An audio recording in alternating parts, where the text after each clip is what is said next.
ইন্ডিয়ার অগ্রগতি হয়ে চলেছে বিভিন্ন সেক্টরের মাধ্যমে, যেরকম আমাদের ডিফেন্স সেক্টর, সেখান থেকে electronic instrumentation, electronic sector, electronic management service sector, সেখান থেকে আমাদের semiconductor, pharmaceutical sector, textile sector, automobile sector, ship building sector, solar manufacturing sector, এইসব সেক্টর এবং ডোমেস্টিক যেসব ক্যাপাবিলিটি সেগুলো অসম্ভব গতিতে বাড়ছে। আজকের এই পার্টিকুলার ভিডিওর মধ্যে ভারতের কয়েকটা সেক্টরে দুরন্তভাবে এগিয়ে চলেছে, সেগুলো নিয়ে কথা বলবো এবং ডিটেলস জায়গায় যাওয়ার চেষ্টা করব যে ভারত এরপরে ভবিষ্যতে কোথায় পৌঁছতে চলেছে। আমরা দেখতে পাচ্ছি এক্সপোর্ট আমাদের বহু গুণ বাড়তে শুরু করে দিয়েছে এবং প্রোডাকশান লেভেলটাও বাড়ছে। অটোমোবাইল সেক্টরে আমরা একটা মাইলস্টোন তৈরি করেছি, সেরকমভাবে এক্সপোর্টে ফোন এক্সপোর্ট, ম্যানুফ্যাকচারের এবং এক্সপোর্টের ব্যাপারে আমরা কিন্তু দ্বিতীয় স্থানে চলে গেছি। আমি যদি একটা যে ম্যানুফ্যাকচারিং মোমেন্টামের কথা বলি, মানে আমাদের প্রোডাকশান ক্যাপাবিলিটি, সেটা কিন্তু দুরন্ত করতে পারছে, বছরে বছরে উত্তরোত্তর হচ্ছে এবং ম্যানুফ্যাকচারিং ক্ষেত্রে 16 to 17% গ্রস ডোমেস্টিক প্রোডাক্টের ক্ষেত্রে আমরা কিন্তু একটা কন্ট্রিবিউশন রাখছি বড় মাপের। আমি যদি ডিফেন্স সেক্টরের কথা বলি, ডিফেন্স সেক্টরে 1.78 লাখ ক্রোর্সের একটা বিরাট বড় মাপের প্রোডাকশান কিন্তু স্টার্ট হয়ে গেছে এবং 38,424 কোটি টাকা মতো এক্সপোর্ট আমরা গত বছরে করেছি এবং 2030 সালে 50,000 কোটিতে পৌঁছতে চলেছি। বুঝতে পারছে যাচ্ছে কত বিরাট জায়গা। 80টার বেশি দেশে কিন্তু আমরা এক্সপোর্ট করেছি ডিফেন্স সেক্টরে এবং 5,500% বেশি কিন্তু ওদের এক্সপোর্ট গ্রোথ তৈরি হয়েছে। সুতরাং বোঝা যাচ্ছে বিগত 12 বছরের মধ্যে আমরা কোথা থেকে কোথায় গিয়ে পৌঁছে গেছি। এটা একটা বিরাট বড় জায়গা। আমি যদি ইলেকট্রনিক ইনস্ট্রুমেন্টেশনের দিকে যাই, সেখানে আমরা দেখব ইলেকট্রনিক ক্ষেত্রেও একটা বুম তৈরি করেছি আমরা। ইলেকট্রনিক প্রোডাকশন আমাদের প্রায় 13.11 লাখ ক্রোর্সে তৈরি হয়ে গেছে, একটা বিরাট বড় বুম। ইলেকট্রনিক এক্সপোর্ট আমাদের 4.24 লাখ ক্রোর্সে পৌঁছেছে এবং মোবাইল ফোন প্রোডাকশান আমাদের 33 গুণ 33 টাইমস বেড়ে গেছে বিগত কয়েক বছরের মধ্যে এবং এক্সপোর্ট করেছি আমরা 165 গুণ। বোঝা যাচ্ছে কোথায়। এবারে আসছে সবচেয়ে বড় সেক্টরের দিকে, সেমিকন্ডাক্টর সেক্টর। চিপ ইকোসিস্টেমে আমাদের সেমিকন 2.0-তে আমরা 1.27 লাখ ক্রোর্সের বিরাট বড় মাপের একটা কিন্তু জায়গা তৈরি করতে পেরেছি এবং 12খানা সেমিকন্ডাক্টর ইউনিট অ্যাপ্রুভ করা হয়েছে। 3খানা কম্পোনেন্ট তৈরি করার ম্যানুফ্যাকচারিং প্ল্যান্টের কাজ প্রোডাকশন স্টার্ট হয়ে গেছে এবং নতুন করে যেটা 1.64 লাখ ক্রোর্সের অ্যাপ্রুভড হয়েছে নতুনভাবে এগোনোর জন্য। বাজারে আমাদের কিন্তু একটা বিরাট একটা স্কোপ তৈরি করছে বিশ্বের বাজারে আমাদের অগ্রণী ভূমিকায়। আমরা ফার্মাসিউটিক্যাল সেক্টর, টেক্সটাইল সেক্টরে কিন্তু পিছিয়ে নেই। ফার্মাসিউটিক্যাল সেক্টরে আমাদের বিরাট বড় বাজার রয়েছে 4.72 লাখ ক্রোর্সের এবং টেক্সটাইল সেক্টরের আমাদের গ্রোথটা হচ্ছে আনবিলিভেবল, 45 মিলিয়নসের বেশি আমরা কিন্তু ইউনিট প্রোডাকশন স্টার্ট করে দিয়েছি। That is a very good. এবং এই অবস্থায় আমাদের যদি ডিফেন্স সেক্টরের শিপের ক্ষেত্রে দেখি, শিপ ক্ষেত্রে বেড়েছে। অটো সোলার প্যানেলে আমরা অগ্রণী গ্রহণ করেছি। ভেহিকেল প্রোডাকশন এবারে 31.03 মিলিয়ন ইউনিট আমরা তৈরি করতে পেরেছি। এছাড়াও প্রচুরভাবে ইমপ্রুভমেন্ট হচ্ছে প্রত্যেকটা সেক্টর। ম্যানুফ্যাকচারিং সেক্টরের মধ্যে আমরা একটা যুগান্তকারী জায়গায় তৈরি করে ফেলেছি। আজকে যে বক্তব্যটা রয়েছে সেটা হচ্ছে সেমিকন্ডাক্টর সেক্টর। সেমিকন্ডাক্টর সেক্টর আগামী দিনে বুম হতে চলেছে। সেমিকন্ডাক্টর সেক্টর যদি বলি, একেবারে প্রিম্যাচিওর সিচুয়েশন থেকে আমরা পৌঁছতে চলেছি একেবারে যুগান্তকারী সিচুয়েশন, একদম ম্যাচিওর জায়গায়। এই প্রিম্যাচিওর থেকে ম্যাচিউরিটি আসার সময়কাল মোটামুটি 10 থেকে 12 বছর। সুতরাং আজ ইনভেস্টমেন্ট করলাম আমার সব কিছু বেচে বুঝে এবং আগামীকাল সকালবেলা বা 2 মাস পরে গিয়ে আমি লক্ষ লক্ষ রিটার্ন পাবো, এই ধরনের চিন্তা নিয়ে যদি কেউ এই মার্কেটে ইনভেস্ট করে থাকেন তাহলে আমি বলবো দয়া করে ইনভেস্টমেন্ট করবেন না। তার থেকে ব্যাংকে চলে যান, 5 বছরের জন্য ফিক্সড করে রেখে দিন, সেটা অনেক কাজের হবে। আমি এই সেক্টরের ক্ষেত্রে, সেমিকন্ডাক্টর সেক্টরের ক্ষেত্রে যেসব কোম্পানিগুলো ইন্ডিয়ান সেমিকন্ডাক্টর সেক্টর আসছে, ম্যাক্সিমাম কোম্পানি কিন্তু একটা সময় ইলেকট্রনিক ইনস্ট্রুমেন্ট তৈরি করতো, electronic production, printed circuit board তৈরি করতো। তারা আস্তে আস্তে এই সেক্টরের দিকে ঢুকে গেছে।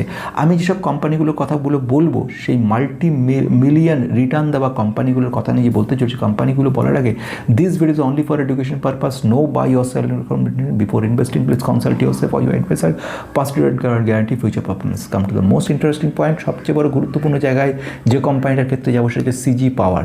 সিজি পাওয়ার একটা বিরাট বড় লেভেলের ক্যাপিটাল এক্সপেন্ডিচার করে 7,600 কোটি টাকার বিরাট বড় মাপের কিন্তু সিজি পাওয়ার এগিয়ে চলেছে। এই কিন্তু কোম্পানি আগে ট্রান্সমিশনের উপর কাজকর্ম করতো, কোম্পানিটা ইলেকট্রনিক ইনস্ট্রুমেন্টেশন কাজ করতো। সেই কোম্পানি আস্তে আস্তে চেঞ্জ করে সেমিকন্ডাক্টরে ওস্যাটের ওপরে কাজকর্ম শুরু করেছে।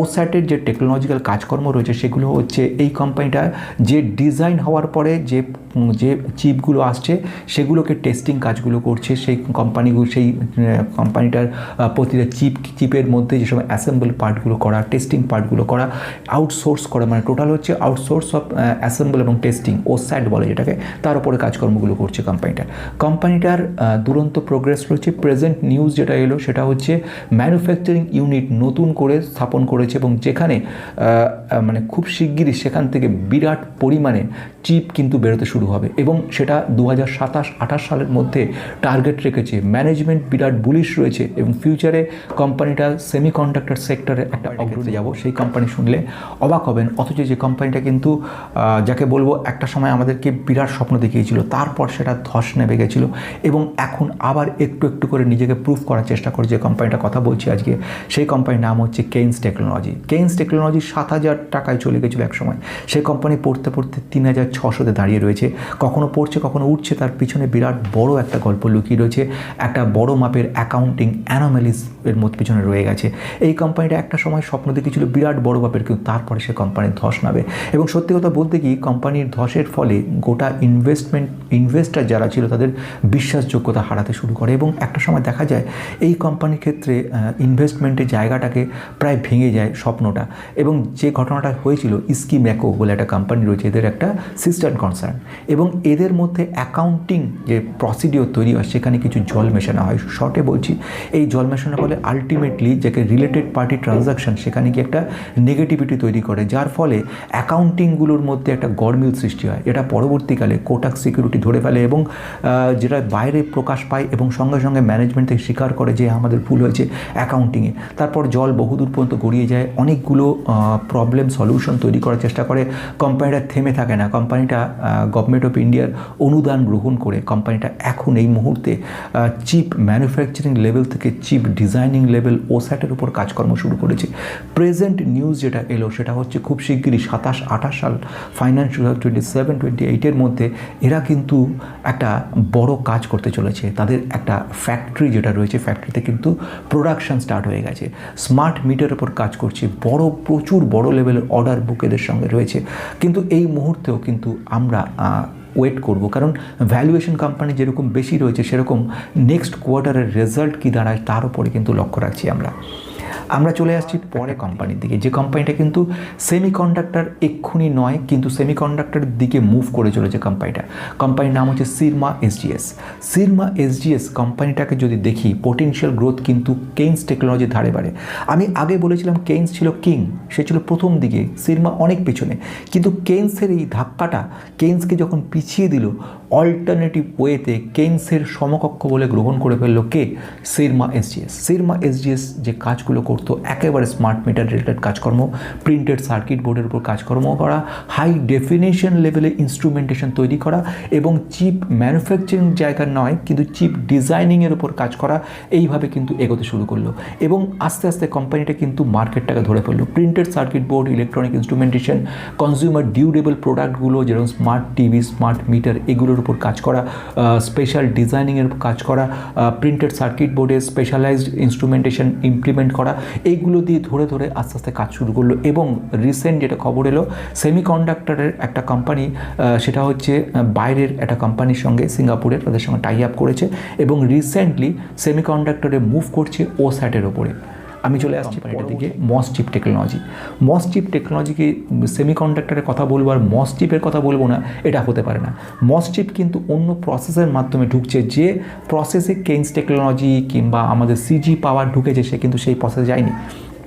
সিজি পাওয়ার কেইনস টেকনোলজি বিরাটভাবে ক্যাপিটাল এক্সপেন্ডিচার করে এই মার্কেটে ঢুকছে। মসচিপ সেখানে কিন্তু অলরেডি ইনবিল্ড তৈরি হওয়া কোম্পানিগুলোর কোয়ালিটি টেস্টিংয়ের কাজগুলো করা, 3D চিপ ডিজাইনিংয়ের করা, গ্লাসের ওপরে টোটালি ইমপ্লিমেন্টেশন কাজ করা, যেখানে ক্যাপিটাল এক্সপেন্ডিচার কম, technology savvy but capital expenditure কম, সেখানে মসচিপ কাজ করছে। বলা বাহুল্য ফান্ডামেন্টালি মসচিপ মোটেও খুব পাওয়ারফুল নয় এবং আমাকে যদি বলো ফান্ডামেন্টালি, তাহলে আমি 100-র মধ্যে কোনো মতে 40-এর বেশি দেবো না, যেখানে কেইনসের মতো কোম্পানিকে আমি 50-55 দিচ্ছি, সিজি পাওয়ারকে 60 দিচ্ছি, আমি সেখানে কিন্তু দেবো না এখানে।